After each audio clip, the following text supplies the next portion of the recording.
Good day. Thank you for joining the midday news on BCOS television. Following the developments, the president is set to name Yakubu's successor after the Council of State meeting in Abuja on Thursday after presenting the list of nominees for the coveted number one electoral umpire position. Yakubu handed over to Me Agbamuche, a seasoned legal expert who has assumed the role of acting chairman pending the appointment of a substantive successor. The special advisor to the president on information and strategy, Bayo Nonuga, in a statement disclosed that the president thanked the outgoing INEC boss for his services to the October 2020. Yakubu expressed gratitude to the president for the privilege of overseeing the commission for 2 terms. The Nigerian Railway Corporation has raised concerns over the vandalization of critical signaling equipment along the Lagos-Ibadan standard gauge corridor, specifically between Agege and Agbado stations. This was contained in a statement signed by the Chief Public Relations Officer of the NRC, Callistus Oyemadu. A few weeks ago, the Nigeria Safety Investigation Bureau, through its report on the recent accident on the Abuja-Kaduna corridor, raised alarm over the deteriorated state of the NRC infrastructure in that area. In its statement, the corporation revealed that unidentified individuals tampered with essential signaling infrastructure. Despite the damage, the corporation confirmed that train operations on the Lagos-Ibadan route remain unaffected. Security agencies have been alerted to investigate and bring the perpetrators to justice. The Inspector General of Police, Kayode Egbetokun, has urged newly recruited police constables across the country to uphold integrity, professionalism, and respect for human rights as they begin their service to the nation. This was part of his address at the passing out parade ceremonies for the 2022-2023 batch of police constables held simultaneously across police colleges and training schools nationwide. Staff reporter Adebayo Abdurrafi, who attended the Oyo State event held at the police training school, Eleyele Ibadan, reports that the ceremony marks another milestone in the ongoing police reform efforts in Nigeria. His reports.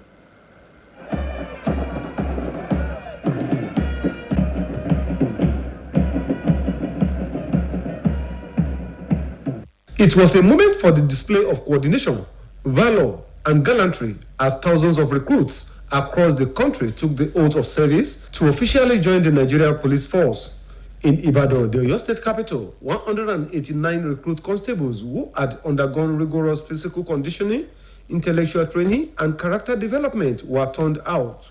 Addressing the gathering, the Inspector General of Police, Kayode Egbetokun, described the ceremony as a historic step in the nation's quest to strengthen policing and ensure public safety.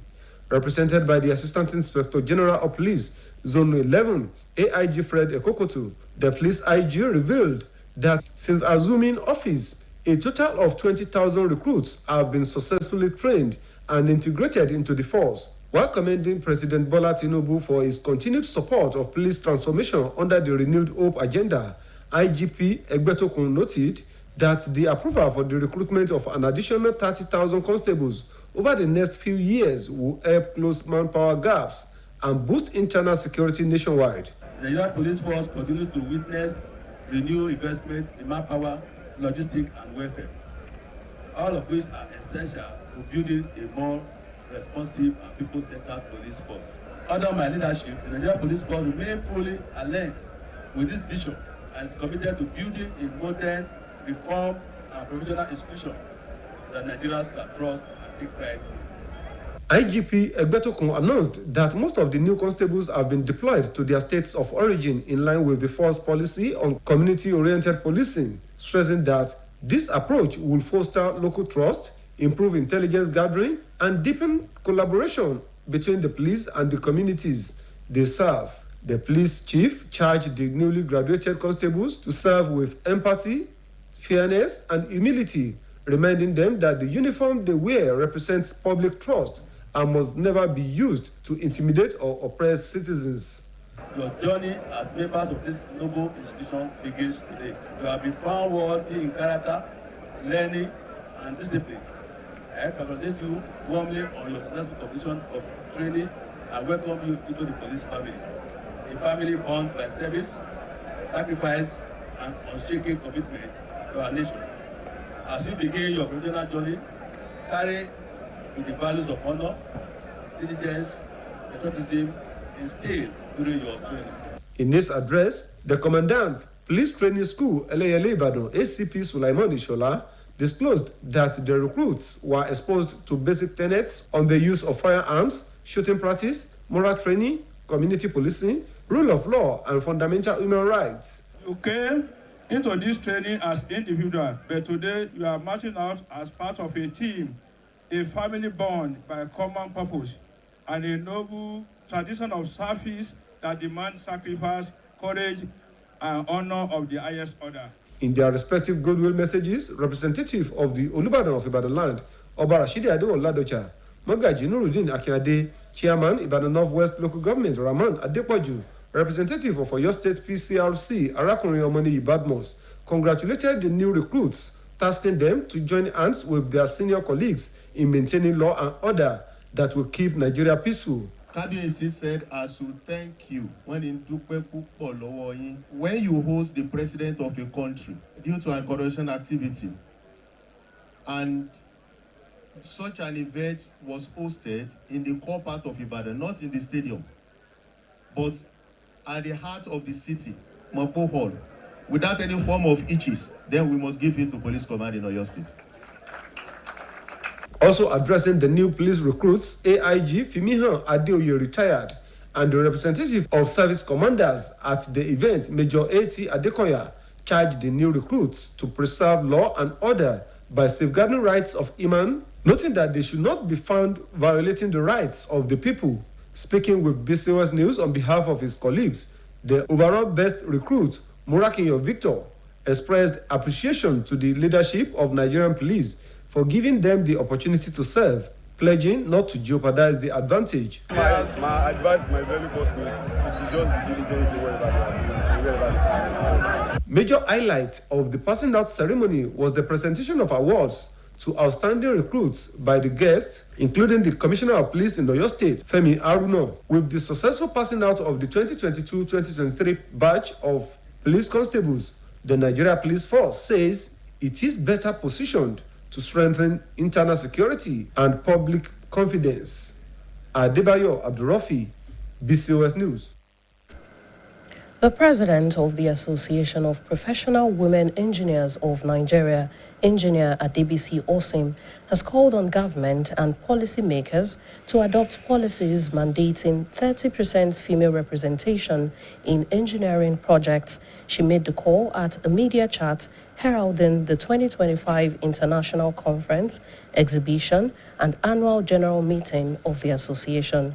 Staff reporter Olamide Owolabi, who was at the event held at Trenchard Hall, University of Ibadan, has the details.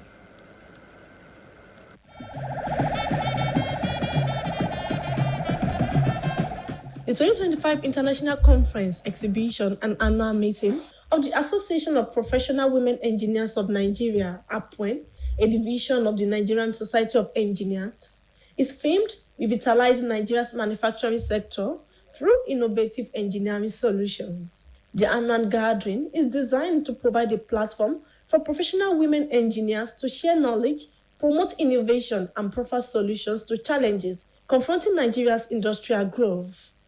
This year's conference kicked off with an awareness walk across parts of Ibadan to sensitize the public ahead of the technical sessions, exhibitions, and other activities lined up for the week. The association also held a media chat where its president highlighted APWEN's achievements over the past 2 years and outlined plans for the conference. Speaking with the press, APWEN President Engineer Adebisi Osim described the year as one of growth for the association, with programs that empowered young girls, supported women engineers, and strengthened links between academia, industry, and policy. She added that the association has pushed for policy reforms to boost women's representation on manufacturing boards, partner with universities on sustainable materials research, and launch a digital platform for members to share innovative solutions, which has already generated over 500 ideas this year. The focus is revitalizing Nigerian economy, manufacturing sector through engineering innovation.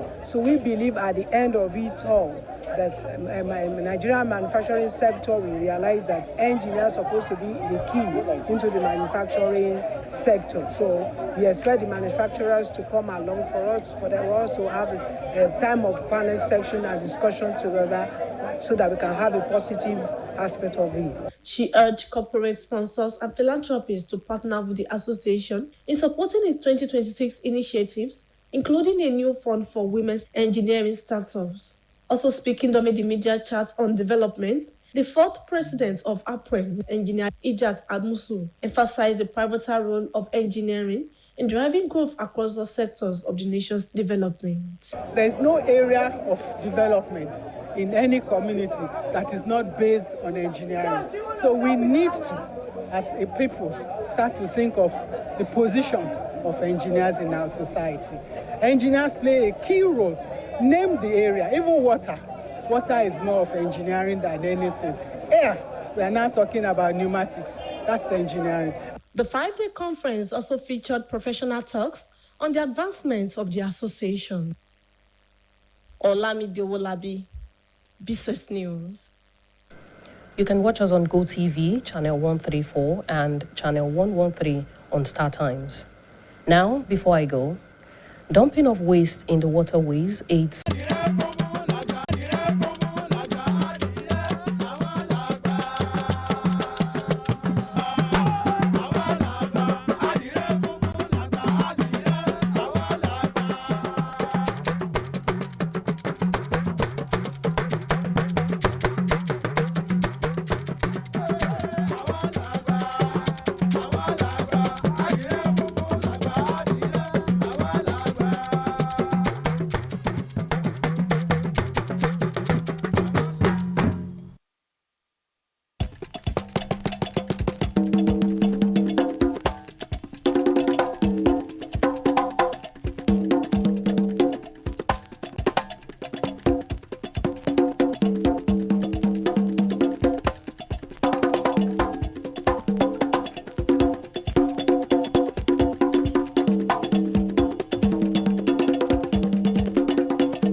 Ẹ káàsán, ẹ kúṣẹ́ látàárọ̀. Ìròyìn ọjọ́ kan rí la mú wá fún yín.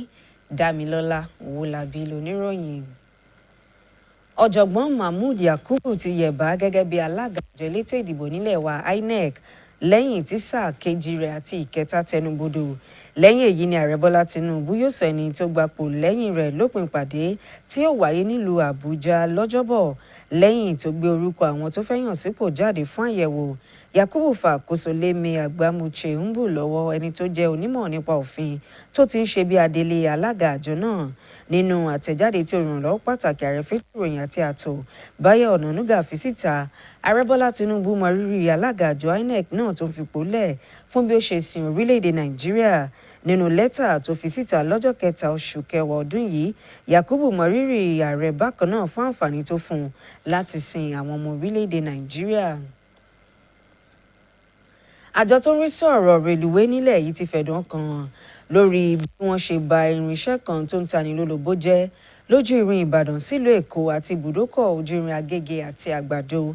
Èyí jẹyọ nínú àtẹ̀jáde tí olùdarí ẹ̀ka ìbáràlú sọ̀rọ̀ lájọ náà Callisto Zungyimadu fi síta ọ̀sẹ̀ díẹ̀ sẹ́yìn. Àjọ tó ń ṣe ìwádìí ètò ààbò ilẹ̀ yìí láti pàṣẹ ìròyìn tó gbé jáde lórí ojú irin Kaduna tí Àbújá ké gbàjarè lórí ipò tí ọkọ̀ ojú irin náà wà. Ẹ̀wẹ̀ àjọ náà fìdí ẹ̀ múlẹ̀ pé kò sí nǹkan kan tó ṣe ọkọ̀ ojú irin Ìbàdàn sílùú Èkó. Àwọn àjọ aláàbò lónìrànràn ni wọ́n ti ta lólobó láti ṣèwádìí kí wọ́n sì fi kélé òfin gbé àwọn tí ajé ìwà bàjẹ́ náà bá ṣímọ́ lórí. Ọ̀gá àgbà pátápátá lórílẹ̀‐èdè Nàìjíríà Káyọ̀dé Ẹgbẹ́tókun ti rọ àwọn kọ́búrò ọlọ́pàá tí wọ́n ṣẹ̀ṣẹ̀ gbà sí iṣẹ́ káàkiri orílẹ̀‐èdè yìí láti máa ṣàfihàn ìwà ọmọlúàbí kí wọ́n sì tún bọ̀wọ̀ fún ẹ̀tọ́ ọmọnìyàn nígbà tí wọ́n bá ń ṣe iṣẹ́ wọn. Ọ̀rọ̀ ìmọ̀ràn yìí ló wáyé fáwọn ọlọ́pàá náà níbi ayẹyẹ ìparí ìfinimọ̀lé wọn fún ìṣí ìtọ́dún 2022-2023 tàwọn kọ́búrò ọlọ́pàá náà tó wáyé lẹ́ẹ̀kan náà nílé ẹ̀kọ́ olùkọ́ni àwọn ọlọ́pàá àtàwọn ibùdó ìdánilẹ́kọ̀ọ́ tó wà jákèjádò ilẹ̀ yìí. Akọ̀ròyìn iléeṣẹ́ wa BCOS Adébáyọ̀ Abdulrafi bá wọn péjú síbi ètò náà tó wáyé níbùdó ìdánilẹ́kọ̀ọ́ àwọn ọlọ́pàá tó wà ní Ẹlẹ́yẹlé nílùú Ìbàdàn tó sì ṣàlàyé pé ètò yìí jẹ́ ara ìgbésẹ̀ àti mú àtúntò bá ẹ̀ka iléeṣẹ́ ọlọ́pàá ilẹ̀ yìí. Ohun tó mú bọ̀ rìn ẹ bá mi ká lọ.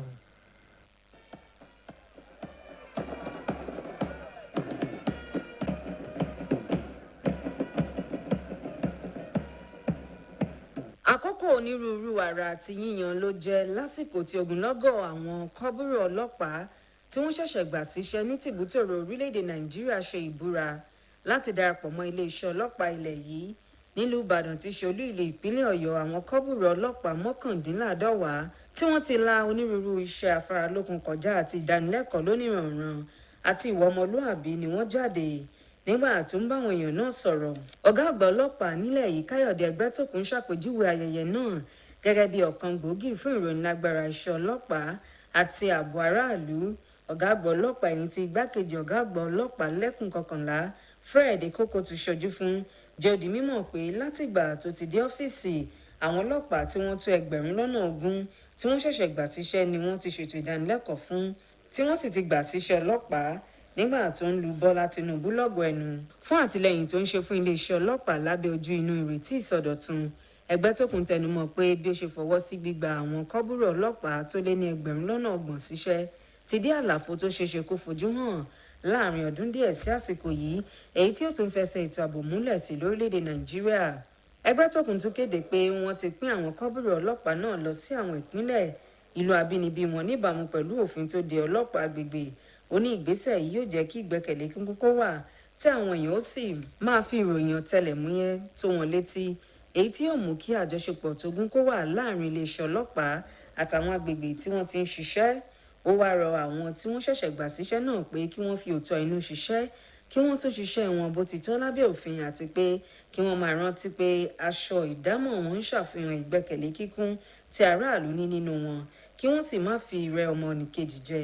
Nínú ọ̀rọ̀ alákòóso ilé ẹ̀kọ́ tí wọ́n ti ń ṣètò ìdánilẹ́kọ̀ọ́ fáwọn ọlọ́pàá ní Ẹlẹ́yẹlé nílùú Ìbàdàn, Sulaiman Ìṣọ̀lá jẹ́ ó di mímọ̀ pé àwọn tí wọ́n ṣẹ̀ṣẹ̀ gbà síṣẹ́ náà ni wọ́n ti la onírúurú ètò kọjá àti ẹ̀tọ́ ọmọnìyàn.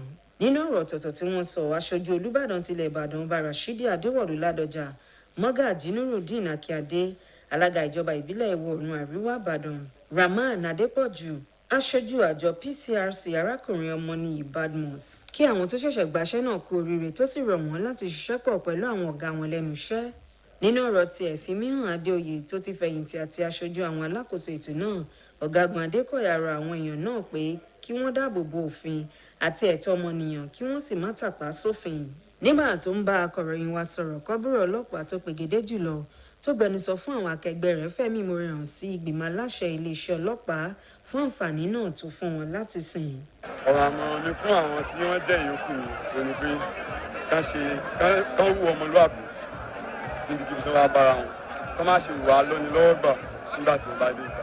Lára ohun tó tún wáyé níbẹ̀ ni pínpín àmì ẹ̀yẹ fún àwọn kọ́búrò ọlọ́pàá tó pegedé. Nínú àwọn ìkàn tó péjú síbẹ̀ láti rí kọmíṣánná ọlọ́pàá ìpínlẹ̀ Ọ̀yọ́ Fẹ́mi Haruna pẹ̀lú àṣeyọrí ayẹyẹ ìkójáde lẹ́yìn ìfinimọ̀lé wọn. Iléeṣẹ́ ọlọ́pàá sọ pé òun ti ṣetán láti sokùn àbòlé dandan sí i lórílẹ̀‐èdè Nàìjíríà. Dámilọ́lá Owólabí ló ń ròyìn fún iléeṣẹ́ BCOS. wáyé o ààrẹ ẹgbẹ́ àwọn akọ́ṣẹ́mọṣẹ́ obìnrin tí wọ́n jẹ́ onímọ̀ ẹ̀rọ lórílẹ̀‐èdè yìí appoin onímọ̀ ẹ̀rọ BCOS ti ké sí ìjọba àtàwọn tó ń ṣàgbékalẹ̀ ìlànà kí wọ́n ṣàmúlò àwọn ìlànà tí ó pọn ní dandan fún ìdá 30% àwọn obìnrin láti máa kópa nínú àwọn iṣẹ́ àkànṣe ìmọ̀ ẹ̀rọ. Ó sọ̀rọ̀ yìí níbi ìpàdé oníròyìn tó ṣíde ìpàdé ọlọ́dọọdún ẹgbẹ́ náà tọdún 2025. Akọ̀ròyìn wa Ọlámídé Owólabí báwọn péjú síbi ètò náà tó wáyé ní gbọ̀ngàn Trenchard ní fásitì Ìbàdàn. Àlàyé rẹ̀ lẹ́nu Adémọ́lá Balógun. Ìpàdé àpérò àgbáyé tọdún 2025 àti ìpàdé ojú ọdún ẹgbẹ́ àwọn akọ́ṣẹ́mọṣẹ́ onímọ̀ ẹ̀rọ lóbìnrin nílẹ̀ yìí ló jẹ́ ẹ̀ka kan lára ẹgbẹ́ àwọn akọ́ṣẹ́mọṣẹ́ onímọ̀ ẹ̀rọ lórílẹ̀‐èdè wa Nàìjíríà. Àkòrí ìpàdé tọdún yìí nísìnyí wọ́n pè ní ṣíṣe àgbéǹde sí ẹ̀ka ètò ìpèsè nǹkan lórílẹ̀‐èdè wa Nàìjíríà. Ìpàdé ọlọ́dọọdún ọ̀hún tí máa wáyé ni wọ́n ṣètò láti fi wá ojútùú sí ìpèníjà èyí tí àwọn akọ́ṣẹ́mọṣẹ́ lóbìnrin ní agbọn ìmọ̀ ẹ̀rọ tí wọ́n ń kojú àti níní ìfarakínra pẹ̀lú bíbùmú nínú omi ọgbọ́n àti ìrírí kó wá wọn pẹ̀lú wíwá ọ̀nà àbáyọ sí àwọn ìpèníjà èyí tí orílẹ̀-èdè wa Nàìjíríà ń kojú lẹ́ka ìdàgbàsókè ìmọ̀ ẹ̀rọ. Ìpàdé àpérò tọdún yìí ló bẹ̀rẹ̀ pẹ̀lú ìrìnrìn èyí tí wọ́n fi ń ṣe ètò ìtanijí àti ìlanilọ́yẹ̀ fún àwọn aráàlú nígbàradì fún ètò àfihàn ìta gbangba àti àwọn iṣẹ́ ìmọ̀ ẹ̀rọ pẹ̀lú àlàkalẹ̀ ètò mìíràn èyí tí wọ́n ṣe fún ìpàdé àpérò tọdún yìí. Ẹgbẹ́ náà ló ní ìfarakínra pẹ̀lú àwọn oníròyìn níbi tí ààrẹ ẹgbẹ́ ọ̀hún tí ó ti mẹ́nuba díẹ̀ lára àwọn àṣeyọrí wọn láti ọdún méjì sẹ́yìn. Nígbà tó ń bá àwọn oníròyìn sọ̀rọ̀, ààrẹ ẹgbẹ́ àwọn akọ́ṣẹ́mọṣẹ́ onímọ̀ ẹ̀rọ lóbìnrin lórílẹ̀‐èdè wa Nàìjíríà onímọ̀ ẹ̀rọ BCOS ó ṣe àpèjúwe ọdún yìí gẹ́gẹ́ bí ọdún tó kún fún ọ̀pọ̀ àṣeyọrí fún ẹgbẹ́ ọ̀hún pẹ̀lú ètò ìrónilágbára èyí tí wọ́n ṣe fún àwọn ọ̀dọ́bìnrin, ṣíṣe àtìlẹ́yìn fún àwọn ọmọ ẹgbẹ́ wọn tí wọ́n jẹ́ onímọ̀ ẹ̀rọ lóbìnrin àti àwọn nǹkan mìíràn. Wọ́n fi kún pé ẹgbẹ́ ọ̀hún ló tún ti ṣe àgbékalẹ̀ ìlànà àtọ̀ láti lè mú àtúntò bá iye àwọn aṣojú tí yóò jẹ́ ọmọ ẹgbẹ́ wọn lágbo ìmọ̀ ẹ̀rọ nílẹ̀ yìí pẹ̀lú dídòwòpọ̀ pẹ̀lú àwọn ilé ẹ̀kọ́ gíga fásitì lórílẹ̀‐èdè wa Nàìjíríà lórí ìfẹsẹ̀múlẹ̀ àwọn ètò tó yẹ pẹ̀lú iṣẹ́ ìwádìí àti àwọn nǹkan mìíràn. Ìjọṣe tá à ń ṣe lénìí ìsìn á ran ìjọba wa lọ́wọ́ níbi area manufacturing àwọn tó ń ṣe ohun èlò. Ó yẹ kó involve engineer ní gbogbo nǹkan tó bá ń ṣe because engineer is part of the ó máa jẹ́ lára àwọn tó ń ṣe àwọn èròjà tó fi ń ṣiṣẹ́ sódà kò ní jẹ́ pé àwọn tí ó wà roadside lásán náà máa lò. Ó ké sí àwọn onígbọ̀wọ́ àti àwọn ẹlẹ́yinjú àánú láti ṣiṣẹ́ pọ̀ pẹ̀lú ẹgbẹ́ náà láti lè ṣe àgbékalẹ̀ àfojúsùn ètò ìdáwó àti iṣẹ́ àkànṣe ojú inú èyí tí wọ́n ń gbèrò fún àwọn obìnrin onímọ̀ ẹ̀rọ tí ó máa wáyé lọ́dún 2026. Nígbà tóun náà ń sọ̀rọ̀ lórí ìdàgbàsókè ẹgbẹ́ náà, ààrẹ kẹni fún ẹgbẹ́ àwọn onímọ̀ ẹ̀rọ lóbìnrin lórílẹ̀‐èdè wa Nàìjíríà onímọ̀ ẹ̀rọ Idiat Amusu ó tẹnumọ́ pàtàkì ojúṣe àwọn akọ́ṣẹ́mọṣẹ́ onímọ̀ ẹ̀rọ sí ìdàgbàsókè àwùjọ wa lápapọ̀. Pàtàkì ni pé ká gbé gbogbo ìlú wa lọ sókè. Gbogbo nǹkan tá à ń sọ láti ṣe ìdàgbàsókè fún ìlú wa lórí ìmọ̀ ẹ̀rọ ló délé lórí. Tí ìmọ̀ ẹ̀rọ ò bá dẹ̀ múnádóko ìdìde láti gbé gbogbo ìlú alárugẹ kò lè dàbí bó ṣe yẹ. Àkànṣe ètò ìpàdé àpérò ọlọ́jọ́ 5 ọ̀hún ni wọ́n ṣètò ìdánilẹ́kọ̀ọ́ àti àwọn nǹkan mìíràn èyí tó wà fún ìlọsíwájú ẹgbẹ́ náà àti ìdàgbàsókè orílẹ̀-èdè wa Nàìjíríà lápapọ̀. Adémọ́lá Balógun ló ń ròyìn fún iléeṣẹ́ BCOS. Láti túbọ̀ jẹ̀gbádùn ìròyìn tó ń jáde ní iléeṣẹ́ wa táwọn ìròyìn mẹ́wẹ̀ẹ́ dàpọ̀ mọ́ wa lórí ẹ̀rọ GoTV ní ìkànnì 14 channel 134 àti lórí ẹ̀rọ StarTimes ní ìkànnì 113 113. Kí n tó parí ìròyìn yìí tí gbogbo wa ní ọ̀rọ̀ ètò ààbò jẹ́ nítorí náà ẹ jẹ́ ká máa sọ̀rọ̀ síta tí a bá rí nǹkan. Èyí ló pin ìròyìn Ọjọ́kanri fún tásìkò yìí. Ẹ dàpọ̀ mọ́ wa láago 3:15 táwọn máa mú ìròyìn ìpínlẹ̀ Ọ̀yọ́ wá fún yín. Títí ìgbà náà ẹ ṣeun tẹ́ ń darapọ̀ mọ́ wa.